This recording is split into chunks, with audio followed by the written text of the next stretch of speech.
Bonjour, c'est Jeanne Marseguian. Je suis aujourd'hui chez Speaker dans le quartier de la Méno et je vais participer à leur podcast spécial élections municipales pour les élections des 15 et 22 mars prochains.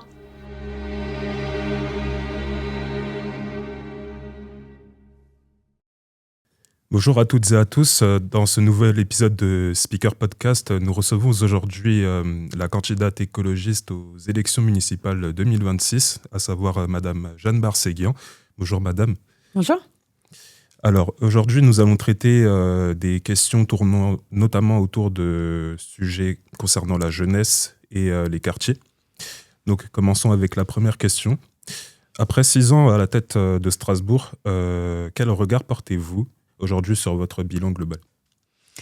Ça a été un mandat intense. Je dis souvent que ça a été un mandat à la fois de réparation et de transformation. De réparation parce qu'il y avait beaucoup à faire pour remettre la ville à niveau dans un certain nombre de domaines. Réparer les écoles, réparer les gymnases, réparer la voirie, refaire les réseaux d'eau et d'assainissement. Il y avait vraiment beaucoup à faire en termes de dégradation du patrimoine et donc il fallait réparer et rattraper aussi et réparer aussi les inégalités entre les quartiers. On a aussi beaucoup investi dans les quartiers populaires, notamment à l'Elzo, à Königshofen, à Cronenbourg, au nord de Cronenbourg, dans la cité nucléaire ou encore au port du Rhin.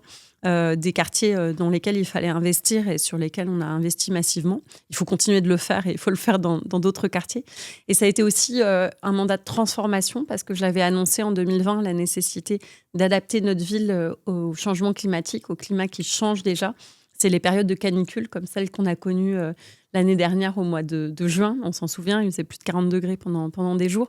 Mais c'est aussi la prévention des inondations. On voit qu'en ce moment, dans l'ouest de la France, c'est très compliqué dans plusieurs communes, avec des crues, des inondations. Et donc, voilà, il faut qu'on soit responsable pour protéger la population de notre ville et donc adapter notre ville au changement climatique. Et donc, on a planté des arbres, on a développé des transports en commun propres, des pistes cyclables. Et on a aussi rénové les bâtiments, rénové thermiquement les bâtiments et déployé les réseaux de chaleur avec de l'énergie renouvelable.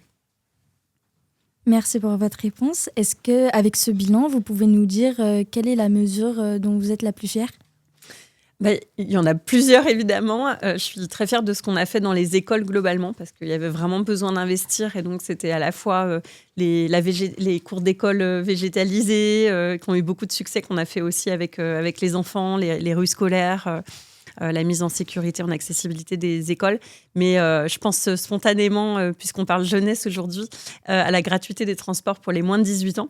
Parce qu'à la fois, ça a été une mesure qui a permis d'alléger le budget des familles, mais c'est aussi une belle mesure d'émancipation pour les jeunes, puisque ça leur permet de se déplacer sans être dépendants de leurs parents. Comme évoqué en intro, un des thèmes de ce podcast tourne autour des quartiers. Comment souhaitez-vous renforcer le dialogue, notamment avec les habitants dans les quartiers ? C'est de travailler les projets d'aménagement avec eux. C'est ce qu'on a pu faire dans plusieurs quartiers de Strasbourg. Je pense en ce moment, par exemple, il y a des réaménagements dans le quartier de la Gare qui sont faits et portés par les habitants. Il y a eu plusieurs projets du budget participatif qu'on a mis en place ici dans le quartier de la Méno ou au Neuhof, pas très loin. On peut aussi citer le tiers-lieu Lyotech qui vient d'ouvrir, qui est en train d'ouvrir, qu'on a construit avec un projet qu'on a construit avec les habitantes et les habitants. Donc ça, je souhaite que ça continue d'être le cas. Je citais les quartiers dans lesquels on avait investi prioritairement dans le mandat écoulé. Pour le prochain mandat, il y a beaucoup à faire, notamment dans le quartier de la Montagne Verte, qui a vraiment besoin qu'on travaille avec les habitants, les espaces publics, le service public, les commerces. Et les habitants de la Montagne Verte, ils ont élaboré un projet de territoire. Ils m'ont rendu un livre blanc dans lequel il y a en fait tout ce qu'il faut faire. Et donc, je me suis engagée auprès d'eux à le mettre en œuvre dans le prochain mandat, évidemment avec eux. À Strasbourg, près d'un tiers des jeunes vivent sous le seuil de pauvreté. Les jeunes rencontrent des difficultés croissantes d'accès à l'emploi et au logement, en particulier s'ils habitent dans les quartiers prioritaires. Quelle lecture faites-vous dans cette situation et quelles actions concrètes vous proposez pour les jeunes en difficulté ? C'est un constat très, très juste et que j'ai bien en tête. Et je pense qu'on a une responsabilité que d'être aux côtés des jeunes qui connaissent ces difficultés pour leur permettre de construire leur avenir. Et donc pour ça, il y a plusieurs mesures que nous proposons, et notamment la mise en place d'un revenu minimum pour les jeunes qui n'ont aucune aide, par exemple, qui sont trop jeunes pour avoir le RSA. Donc ce serait un revenu de solidarité jeune pour les 18-25 ans, sans emploi, sans formation, sans aide sociale.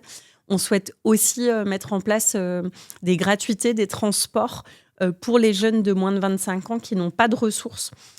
Et donc, ça concernerait à la fois les transports en commun, mais aussi l'abonnement Vélop, parce que à Strasbourg, on sait que c'est aussi un bon moyen de se déplacer. Et après, on continuera de travailler sur tout ce qui est logement, accès au logement, notamment pour les jeunes. On pense aux étudiants, mais il n'y a pas que les étudiants qui ont besoin de se loger de manière abordable. Je vais mettre en place l'encadrement des loyers, donc ça bénéficiera aussi aux jeunes qui cherchent à se loger. Je me suis engagée à faire des logements spécifiquement pour les jeunes. On mettra aussi en place des cantines de quartier intergénérationnelles. Alors, ce n'est pas que pour les jeunes, mais par contre, les jeunes pourront en bénéficier. Et ça veut dire qu'on pourra aller dans tous les quartiers. Ça existe, par exemple, à Cronenbourg. Le fait d'aller dans un restaurant de quartier le midi et de pouvoir avoir accès à un menu de qualité à petit prix. Et ça, je pense que ce sera aussi bienvenu.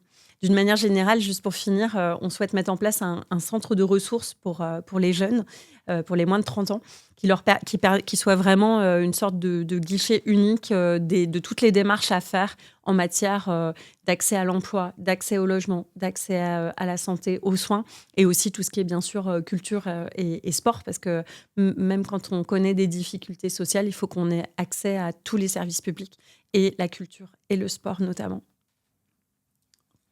Vous avez évoqué tout à l'heure le fait que la gratuité des transports puisse être démocratisée auprès des personnes de moins de 18 ans, ce qui a été fait sur les dernières années, et notamment vis-à-vis des moins de 25 ans, qu'ils soient étudiants ou autres, mais qui soient dans une situation précaire. Une question se pose en particulier pour les personnes en situation de handicap. Comment pouvoir rendre leur déplacement plus accessible ? Que ce soit les personnes, en fin de compte, en situation de précarité, mais aussi ces personnes-là en situation de handicap.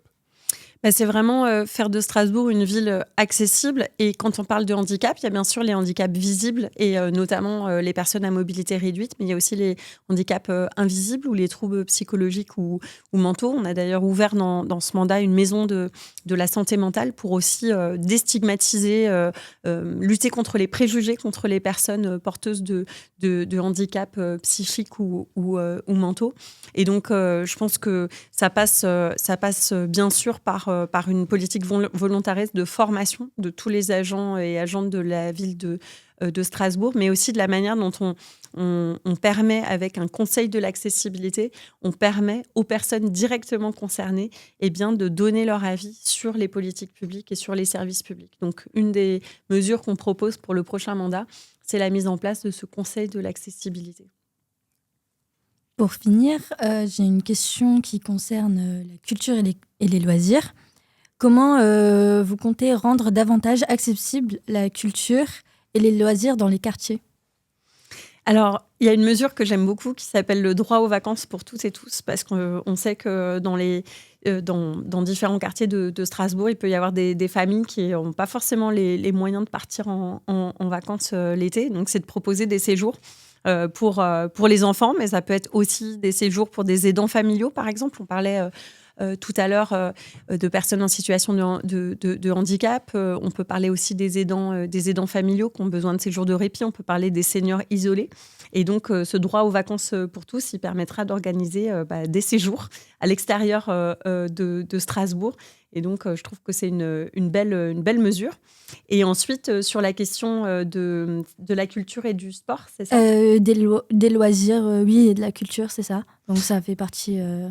Ouais. Et donc sur la culture, alors on a une mesure qui s'adresse plus aux petits, parce qu'on est en charge des écoles, donc de proposer 3 expériences culturelles pour chaque jeune à Strasbourg par an au minimum. Voilà, c'est de pouvoir accéder à cela. Et d'une manière générale, on mettra en place un grand festival culturelle et populaire pendant l'été, de juin à septembre. Et donc, ça veut dire que tous les quartiers de Strasbourg pourront en profiter. D'accord, ça marche. Merci. Merci à vous de nous avoir écoutés. C'était Speaker Podcast. Merci beaucoup. Merci. Au revoir.